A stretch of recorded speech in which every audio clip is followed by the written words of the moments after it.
सृष्टि बचपन से ही दिखने में सुंदर नहीं थी, लेकिन अमीर बाप की बेटी सृष्टि पर उसकी माँ जान छिड़कती। मेरी बेटी कितनी प्यारी है, भगवान सबको सृष्टि जैसी बेटी दे। सृष्टि धीरे धीरे बड़ी होती है।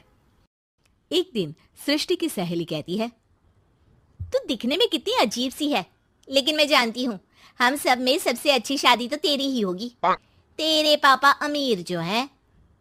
और बता नहीं सकते यार, दहेज तो हर कोई देता है, ये क्या ज्यादा ले जाएगी अपने पति के लिए? अरे बड़े शहर में कोठी है इसके पापा की। अरे पापा की है ना, कौन सी इसकी है? इसकी होती तब तो कोई भी लड़का इससे शादी कर लेता। अरे पापा की मतलब पापा की है तो मेरी ही है ना? किसने कहा? अब तेरी तो तब होगी ना जब तेरा भाई ना हो। वैसे भी शादी के बाद सारी प्रॉपर्टी भाई के नाम होती है।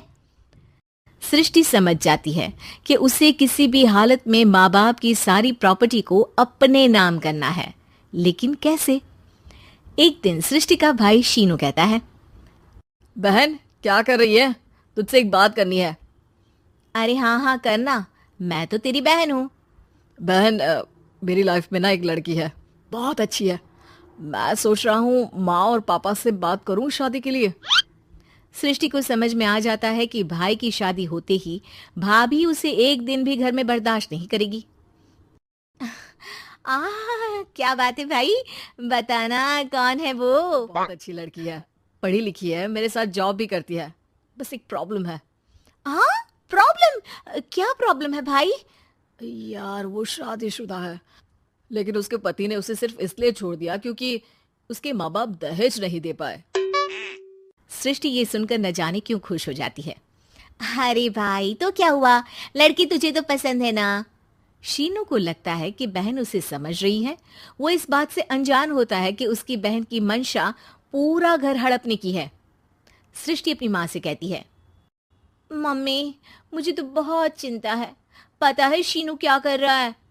अरे क्या कर रहा है? वो तो काम पर जाता है और वापस घर आता है। नहीं ना माँ, वो यही तो नहीं कर रहा, बाकी सब कर रहा है। आपको पता है उससे प्यार है, और वो भी एक शादीशुदा लड़की से। ये क्या हो गया? मैं सोसाइटी में क्या मुंह दिखाऊंगी? अरे तेरे पापा तो यही कहेंगे कि मैंने ही उसे बिगाड़ दिया है। माँ देखो, मेरी बात मानो, पापा पर भी विश्वास करने की जरूरत नहीं है। अब आप ही बताओ, पापा इतनी देर घर के बाहर रहते हैं क्यों? बोलो। अरे बेटा वो तो नौकरी करते हैं ना। तू बहुत भोली है माँ। पापा का ऑफिस तो 7 बजे खत्म हो जाता है, लेकिन देखो कितनी देर से आते हैं। अरे नहीं नहीं बेटा, ऐसी कोई बात नहीं है। सृष्टि माँ को एक औरत से बात करते पिता की फोटो दिखाती है। देखो माँ कैसे हैं पापा, मैं ना कहती थी कि पापा सही नहीं है। मैं तेरे पापा से बात करूंगी, दे फोटो मुझे। ओ माँ, वो तो डिलीट हो गई। लेकिन चल, तूने तो देख लिया ना, पापा से बाद में बात कर लेना। और हाँ, मेरा नाम बिल्कुल मत लेना। हाँ माँ। अब क्या था, सृष्टि के माँ और पिता के बीच झगड़ा होना शुरू हो जाता है। सृष्टि के मन में क्या चल रहा था कोई नहीं जानता था। एक दिन, माँ सृष्टि के लिए एक लड़का देखा है, वो लोग शाम को उसे देखने आने वाले हैं। और हाँ माँ, एक खुशखबरी, मैं और पापा मिलकर एक नया बिजनेस ट्राई कर रहे हैं। शाम को लड़का आता है, सांवले रंग का। सृष्टि को तो बिल्कुल भी पसंद नहीं आता। लड़की की माँ कहती है, लड़की का चेहरा तो कोई खास नहीं, लेकिन अगर मेरे बेटे को आप लोग सेटल कर दें तो मैं उसकी शादी आपकी बेटी से करवा दूं। सृष्टि को लड़का बिल्कुल पसंद नहीं था। उसे भाई पर गुस्सा आ जाता है। लड़के वालों के जाने के बाद कहती है, माँ देखा शीनू मेरे लिए कैसा लड़का लेकर आया, न दिखाने लायक न सुनने लायक, सेटल भी नहीं, वो भी हम करे। अरे माँ मैं जानती हूँ ये मेरी शादी किसी भी घर में क्यों करवाना चाहता है। अरे कैसी बात कर रही है? लड़के को मैंने ही मना कर दिया तुझसे शादी के लिए। जिसने लड़का बताया था उसने उसकी बहुत तारीफ की थी। बात आई गई हो जाती है, लेकिन सृष्टि का मन शांत नहीं होता। क्या करूं, कुछ समझ में नहीं आ रहा। मेरी शादी हो गई तो ये लोग पूरी प्रॉपर्टी शीनू के नाम कर देंगे, मेरे हाथ तो कुछ लगेगा ही नहीं। तभी सृष्टि को आइडिया आता है। वो किसी वकील को फोन करती है। जी देखिए, अगर आपके मम्मी पापा का तलाक हो जाता है तो आपके पिता की आधी प्रॉपर्टी आपकी माँ के नाम हो जाएगी। फिर उसे वो किसी को भी दे सकती है। सृष्टि अब माँ को बेटे के खिलाफ भरती है। माँ, शीनू पर नजर रखा करो। वो जिस लड़की के प्यार में है ना, वो शादीशुदा है। यहाँ आएगी, सारा पैसा, रुपया, जमीन, जायदाद सब हड़प लेगी। पापा का भी हाल तुमसे छुपा नहीं है। ऐसा ना हो कि मैं और आप एक दिन सड़क पर भीख मांगे। हे भगवान, मैं तो जीते जी मर जाऊंगी अगर ऐसा हो गया तो। ऐसा हो गया नहीं माँ, ऐसा ही होगा। अभी समय है, आगे का सोच लो। मैं तो कहती हूँ पापा से आधी प्रॉपर्टी लेकर अलग हो जाओ।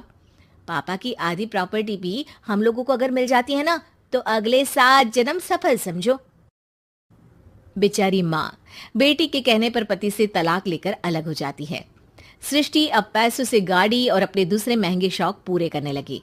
उसके दोस्त भी उसके पैसे इस्तेमाल करते। सृष्टि, कल तुम कहाँ थी? मैं सारा दिन घर पर अकेली थी। तो मैं क्या करूं? मैंने ठेका तो नहीं लिया है ना तुम्हें संभालने का। माँ को सृष्टि से ये उम्मीद नहीं थी। वो बैठकर रोने लगती है। वहीं उसका पति यानी कि सृष्टि के पिता आ जाते हैं।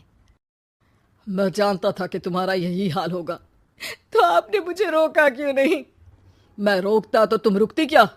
सृष्टि के कहने पर तुमने मुझ पर, अपने बेटे पर शक किया, लेकिन तुम ये भूल गई कि कैसे हम दोनों ने मिलकर जीवन में इतना सब खड़ा किया।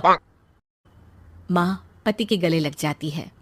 मुझे माफ कर दीजिए, मैंने आपकी कमाई का एक बड़ा हिस्सा गवा दिया। कोई बात नहीं, तुम साथ हो तो मैं ऐसी 7 प्रॉपर्टी खड़ी कर दूंगा। तभी वहां सृष्टि आ जाती है रोते हुए। माँ, मयंक ने मुझे छोड़ दिया। वो बोल रहा था जब तक मेरे पास पैसे थे तब तक ही वो मेरे साथ था। पापा, माँ, मुझे माफ कर दीजिए।